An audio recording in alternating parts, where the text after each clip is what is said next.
est tous omnibulés par la vie des autres. Mais pas seulement. Leur avis compte aussi. À force de scroller sur les réseaux, de se comparer, de penser que tout est plus beau ailleurs, on est tombé dans l'obsession de cette beauté. L'obsession du parfait, à tel point qu'on en a oublié ce qu'était la vraie beauté. Celle dans les sourires, dans les rires, dans les larmes, bref, on a oublié comment vivre. Récemment, en parlant avec une amie avec laquelle je m'étais éloignée, je me suis toujours rendu compte que les réseaux sociaux étaient super toxiques. Hello, moi c'est Emma et sur ma chaîne tu trouveras des vidéos autant de développement personnel, d'écriture, de lecture, enfin bref, tout mon petit monde. Alors n'hésite pas à t'abonner et je te laisse avec la suite de la vidéo. Dans cette vidéo, on va absolument pas parler du fait qu'on passe trop de temps sur les réseaux sociaux et que cet aspect est toxique dans notre quotidien. Non, ça je pense que vous l'avez déjà entendu des dizaines de fois et ce serait juste inutile de le redire parce que sincèrement je pense qu'on en a tous conscience, qu'on le sait tous au fond de nous, mais qu'on préfère l'ignorer. C'est d'ailleurs quelque chose que personnellement j'aimerais travailler sur cette année parce que le temps qu'on passe sur les réseaux sociaux à scroller etc. pourrait être utilisé à des fins beaucoup plus bénéfiques. Alors ça vous dit que je fasse une vidéo un peu sur comment arrêter d'être addict aux réseaux sociaux, enfin je le suis du coup, mais bref, on essaie d'arrêter d'être addict aux réseaux sociaux ensemble, n'hésitez pas à me le dire, ce sera avec grand plaisir que je vous ferai cette vidéo. Pour en revenir à la vidéo d'aujourd'hui, ça va être beaucoup plus axé sur le côté confiance en soi, la comparaison avec les autres, cet aspect surfait des réseaux sociaux en fait. Donc récemment on parlait avec une amie avec laquelle je m'étais éloignée pendant une période, donc c'est-à-dire qu'on ne se parlait plus. Les seules choses qu'elle voyait c'était le contenu que je produisais sur les réseaux sociaux. Je suis plutôt connue pour faire un contenu très positif et c'est même un peu l'image à laquelle on m'accorde quelqu'un de très positif, très good vibe, etc. C'est l'image que je renvoie sur les réseaux sociaux. Et c'est un peu le contraste que j'ai trouvé en me rendant compte, en fait, tout simplement, que mon amie pensait que pendant cette période de ma vie où on n'échangeait plus, ma vie était parfaite, que tout allait bien mentalement, j'étais super, etc. Alors qu'en fait, j'étais juste dans la pire période de ma vie et je pèse mes mots. Ça m'a fait réaliser que, en fait, finalement, on pouvait faire croire un peu n'importe quoi sur les réseaux sociaux. Je me disais que si moi, j'avais réussi à faire croire que tout allait bien à une amie qui était censée me connaître comme personne avec qui j'avais échangé beaucoup de choses, où elle savait très bien, je lui avais déjà parlé, que cette image parfaite me dérangeait pas, mais je me sentais pas légitime d'avoir cette image parce que c'était parfois trop éloigné de la réalité.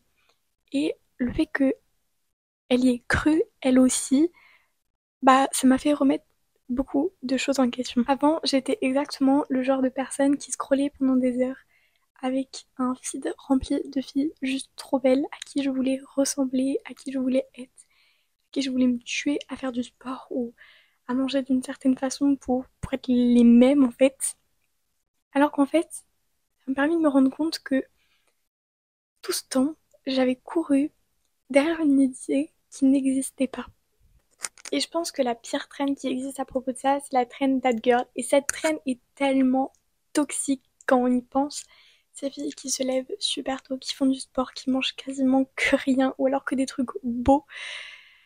Toutes ces choses, alors qu'en fait, la plupart des gens qui souhaitent le faire sont des adolescents. C'est même pas eux qui cuisinent, c'est même pas eux qui vont décider à quelle heure ils se réveillent, c'est même pas eux qui vont pas organiser leur journée. Parce qu'en fait, ces filles sont des influenceuses, ce sont des personnes qui travaillent chez eux la plupart du temps et qui peuvent donc se permettre de se lever plus tôt puisqu'ils restent à leur domicile. Donc ça, c'est beaucoup plus simple. Alors qu'en fait, les personnes qui suivent ces trends sont tout simplement des étudiants, des adolescents. Et au final, ça devient toxique dans le sens où on essaye d'atteindre un idéal qui n'est pas possible et pas adapté à notre mode de vie. Ce que je veux dire, c'est que on peut tous essayer de changer notre mode de vie. Oui, c'est vrai.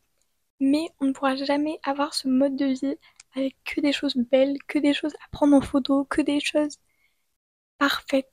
C'est ça le problème. C'est que ces influenceurs montrent que des choses belles de l'extérieur. Ok? Donc ça nous montre qu'on doit se focaliser sur cette beauté extérieure. Alors qu'en fait la beauté, elle est tellement plus belle quand on s'approche de l'intérieur. Tout bête, vraiment. Mais personnellement, je n'ose pas faire des photos de mes plats, je dis une bêtise, à part s'ils sont beaux. Parce que personne ne partage des plats moches sur Instagram. Vous voyez, si on partage un plat, c'est parce qu'il est beau. Alors qu'en fait, on devrait partager un plat parce qu'il est bon. Plein de choses bêtes comme ça où en fait on a tellement l'habitude de se focaliser sur la beauté de l'objet qu'au final on profite pas de la chose. C'est comme tous ces moments où au final on va pas les profiter parce que soit on va être occupé à filmer, soit à dire c'est pas comme sur Insta, c'est nul. Juste on trouvera une excuse parce qu'on ne verra pas la vraie beauté. Et le problème, c'est qu'à force de gens qui montrent la fausse beauté, qui montrent que des choses positives, que des choses toutes belles de l'extérieur, de l'intérieur, alors qu'il y a tellement plus que ça de beauté, ce qui fait que on idéalise chez les autres, mais on se rend pas compte que nous aussi, il y a des choses belles. Ce que j'aimerais faire comprendre avec cette vidéo, c'est que quand vous comparez avec une personne sur internet, la plupart du temps, même si c'est une personne qui est honnête, ben vous pourrez jamais avoir l'entièreté de la vérité. Parce qu'il y a une différence entre la personne qu'on est sur les réseaux sociaux et la personne qu'on est au fond de nous. Et je dis pas que tous les influenceurs sont des menteurs, quoi. Non. Juste, bah, il y a une certaine vie privée qu'on garde pour nous et quelque chose qu'on partage. Et ce quelque chose qu'on partage, même si le but c'est pas forcément de le rendre plus beau ou quoi, inconsciemment, on essaye de lisser les petits bords. Vous voyez ce que je veux dire? Surtout, le problème, c'est que la plupart des gens qui utilisent les réseaux sociaux, moi-même, j'en fais partie, on est tout simplement des adolescents. On est dans une période de notre vie où les choses changent, les choses évoluent. Nous-mêmes, on change mentalement, physiquement, bref, on change, on évolue, on n'aime plus les mêmes choses. Mais en revanche, ce que la société attend de nous, ce que la société veut de nous, ce que les réseaux sociaux nous montrent et veulent que nous soyons, ça ne change pas. Et il est là le problème. C'est que du coup, on va se plier à ce regard des autres, au jugement des autres, à ce que machin va nous dire. Au final, qu'on le veuille ou non, il y a bien des exceptions, mais la plupart du temps, on va s'y plier. Et le problème, il est là. C'est qu'à force de se plier, déjà, on n'est plus nous-mêmes, et ensuite, on perd confiance en nous, on perd confiance en la personne qu'on est au fond de nous, et au final, on se perd. Mais ce qu'il faut se dire, c'est que ce regard des autres, il faut apprendre à passer outre. Et c'est possible. À 1 an, j'avais zéro confiance en moi. Sincèrement, c'était abominable. Euh, J'étais sans cesse là à pleurer parce que j'arrivais pas à être la personne que je devais être. Cette that girl, vous voyez. Bah vraiment, j'étais dans cette optique de il faut que je sois cette vie, sinon ma vie ne sera pas bien. Et finalement, avec du recul, non. Il faut pas que tu sois cette fille, il faut que tu sois toi. Et le plus dur, c'est de trouver la personne qu'on veut être. Je dis pas que cette vidéo va vous aider à le faire, hein. J'ai pas cette prétention. Seulement, j'ai envie de vous partager quelques astuces qui m'ont permis de prendre confiance en moi, de ne plus avoir constamment peur du regard des autres et de me faire un peu tirer des deux côtés comme un pantin en fait, comme on veut qu'il agisse. Non, j'ai décidé d'agir comme moi et ça a été la meilleure décision de toute ma vie, de croire en moi et d'agir comme moi je le voulais. Déjà, ce qu'il faut savoir, c'est que si vous n'avez pas confiance en vous, vous ne pourrez pas vous en foutre du regard des autres. C'est la réalité. Pour pouvoir vous dire fuck le regard des autres, il va falloir que vous vous aimiez assez pour n'en avoir que faire de ce que les autres peuvent penser de vous.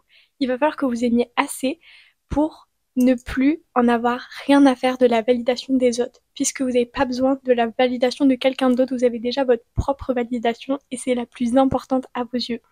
Il faut que vous fassiez passer votre avis au premier plan. L'avis des autres ne doit être que minime. L'avis des autres doit être utile s'il est constructif et qui vous apporte quelque chose. Si c'est par exemple votre entourage, je dis pas qu'il faut plus rien écouter et voilà, non. Ce qu'il faut faire, c'est faire passer son ressenti, sa manière de voir les choses, sa façon de ressentir les choses au premier plan et ne plus faire passer l'avis d'inconnus ou l'avis de personnes qui auront même plus d'impact dans votre vie dans quelques temps. Je pense notamment aux personnes que vous pouvez croiser au collège, au lycée, ou bref, ces personnes qu'en fait vous voyez quotidiennement actuellement, mais finalement dans 2-3 ans vous les verrez plus jamais de votre vie. Donc est-ce que leur avis est aussi important que par exemple vos parents à qui vous avez passé la plupart de votre vie ensemble jusqu'à présent, euh, ou des personnes proches de vous? Il faut réussir à séparer l'avis qu'on doit prendre en compte et l'avis dont on s'en fout en fait. Et une fois que vous aimerez assez pour prendre uniquement l'avis constructif et positif, vous verrez que l'avis des gens que vous ne voyez jamais ou qui est juste négatif pour être méchant gentiment, bref, les gens qui vous jalousent, bah vous en ficherez, mais du plus profond de votre cœur. Donc pour ça, pour atteindre ce stade de je m'aime assez pour être indépendant, eh bien, il va falloir prendre confiance en soi. Du coup, comment prendre confiance en soi? Pour prendre confiance en soi, moi, il y a 3 techniques qui ont super bien marché. Déjà, la première, c'est un truc qui est assez répandu, mais ça marche vraiment, c'est les affirmations positives. Ça peut paraître assez débile comme ça, mais je vous promets que ça marche super bien. Tout simplement, vous répétez toute la journée des phrases comme je suis belle, je suis forte, je suis puissante, je sais faire ci, bla bla bla bla bla. Bref, tous ces trucs positifs, vous allez vous rendre compte qu'à force de les dire, de les répéter, et bien finalement, vous allez finir par penser comme ça. Ces phrases qu'au début vous allez vous forcer à les dire, à les écrire ou à les prononcer ou bref, ce que vous voulez, du moment que vous les visualisez ou que vous les entendez ou comme vous voulez, eh bien, au fur et à mesure, ça va devenir un mécanisme et ce mécanisme va faire que vous allez vraiment finir par penser de cette façon. Donc là, en pensant comme ça, vous aurez déjà fait une des plus grosses parts du travail, c'est-à-dire que vous pourrez croire en vous-même. Et déjà, c'est une grande étape. La deuxième chose à faire, c'est tout simplement du coup de se lancer dans des petits projets, que ce soit des projets personnels comme, je sais pas moi, faire un gâteau alors que vous n'avez jamais fait de pâtisserie, c'est très bête, vous allez me dire oui. Mais en fait, de réussir certaines petites choses, même du quotidien, ou de réussir une éval de maths alors que d'habitude vous n'y arrivez pas, ou quoi, bref. Même un petit truc, pas forcément besoin de vous lancer dans un gros projet, le fait de réussir ces petits projets au quotidien vont booster votre morale de 1 et aussi booster votre confiance en vous, vu que vous ne direz pas je suis bon à rien, je sais rien faire, je vais foire tout dans ma vie. Non, puisque au contraire, vous battez pour réussir même des petites choses, mais c'est ces petites choses qui font que vous vous battez pour vos objectifs. Et donc avec cette motivation, si on peut dire ça comme ça, vous allez pouvoir passer à l'étape 3, entre guillemets, c'est le fake it until you make it. Je pense que vous connaissez cette expression qui est assez répandue sur les réseaux sociaux. Bon, du coup on s'inspire un peu des réseaux, mais on va rien dire. Mais tout simplement, ça va être de fais-le juste attendre que ça devienne vrai. Voilà, c'est ça la traduction. Et donc du coup, comportez-vous comme la personne que vous voulez être, juste attendre de devenir cette personne. Donc je m'explique. Dans votre quotidien, il y a certaines actions, certains comportements que vous ne voulez plus reproduire. Je dis une bêtise. Et bien quand vous êtes confronté à une situation qui amène à reproduire cette action ou quoi, et bien tout simplement posez-vous la question de comment la personne que j'aimerais être aurait réagi. Vous agissez en conséquence et en fait, ce que vous savez pas, c'est que vous êtes déjà en train de devenir cette personne. Vous êtes déjà en train de devenir la personne dont vous rêvez. Elle est juste un peu au fond de vous et en faisant quelques petites choses, vous l'aurez. Le but, c'est absolument pas de changer la personne qu'on est, non. C'est de réveiller la personne qu'on est au fond de nous en se demandant quelle personne on veut être. Et un gros travail sur soi qui se fait pas du jour au lendemain, faut être patient, c'est de la patience, c'est avec aussi les choses que la vie nous offre sur notre chemin qu'on peut se rendre compte de certaines choses. Et au final, vous réussirez à atteindre le but ultime de vous aimer. Et c'est le plus important. Donc, aimez-vous, trouvez-vous beau parce que vous êtes beau, vous méritez d'être aimé. Vous avez toutes les possibilités du monde devant vous, il faut seulement les éveiller. Donc s'il vous plaît, la prochaine fois que vous voyez une personne sur internet, ne vous comparez pas avec elle. Il n'y a rien à comparer. C'est une personne derrière un écran, vous êtes une personne derrière un écran, c'est vrai, mais vous êtes sûrement même pas derrière le même écran. C'est juste une question de perspective. Si vous tournez l'écran et que vous vous rendez compte qu'au final vous êtes aussi jolie, et ben il n'y aura pas de problème. J'ai essayé de faire la meuf philosophique, mais je pense que ça n'a aucun sens. Je voulais juste faire un petit rajout au montage, tout simplement, que vous n'avez pas le même passé que cette personne, vous n'avez donc pas le même présent et vous aurez sûrement pas le même futur. Alors n'essayez pas de prendre la vie de quelqu'un d'autre, cherchez à vivre pleinement la vôtre. Bref, j'espère que cette vidéo vous aura plu. Moi j'ai pris un très grand plaisir à la tourner et j'espère en faire beaucoup plus de ce genre très bientôt. Donc si vous avez des envies de vidéos sur d'autres thèmes, qui peuvent toucher du coup le développement personnel ou quoi, bref, dites-moi ça en commentaire. Si vous voulez également débattre des choses qui ont pu être dites dans la vidéo, tant que c'est fait dans le respect, il n'y a aucun souci. Si vous avez même des conseils par rapport au sujet qui ont pu vous aider vous, n'hésitez pas non plus. Enfin bref, je vous fais des gros bisous et à très bientôt.